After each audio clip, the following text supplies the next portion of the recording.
Government, farmers and other agricultural stakeholders gathered for the annual Agri Limpopo Congress in Modimolle, with the challenges facing the farming sector high on the agenda.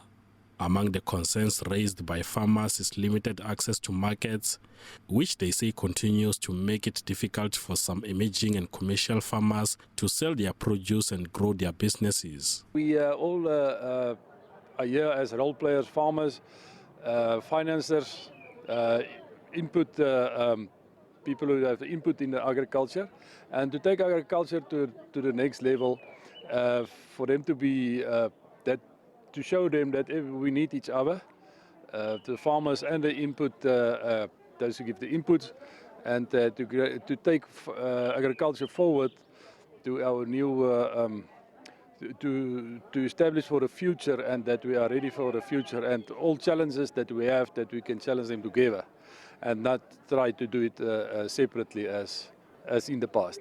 When you sit with an export product like citrus, packed in cartons on pallets, you really wanted to get to the export market in Durban in a stable and a fresh form. And we struggle with that because there's a lot of potholes.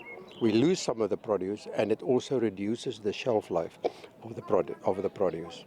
With weather forecasts expecting extreme heat and dry conditions in the coming summer months, the agriculture sector is already considering ways of strengthening its resilience.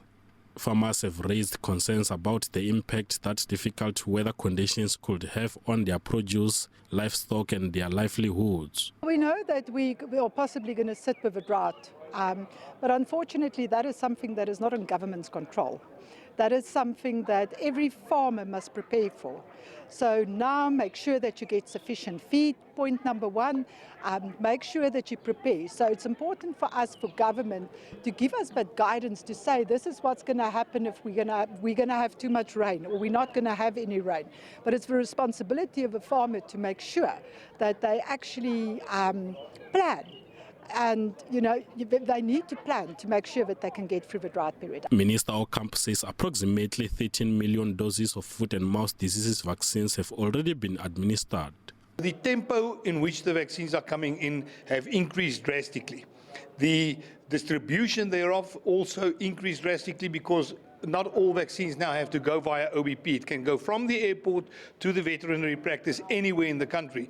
And then thirdly, the mere fact that farmers can now vaccinate their animals themselves help to really get this whole plan off the ground. The vaccination program is expected to provide additional protection to livestock farmers, while authorities continue to monitor outbreaks and implement measures aimed at limiting the spread of the disease. As South Africa heads into a hot and dry summer, government says it is preparing to support farmers, while farmers are being encouraged to adapt and make greater use of technology and sustainable farming methods. I'm with Niño, SABC News, Modimolle.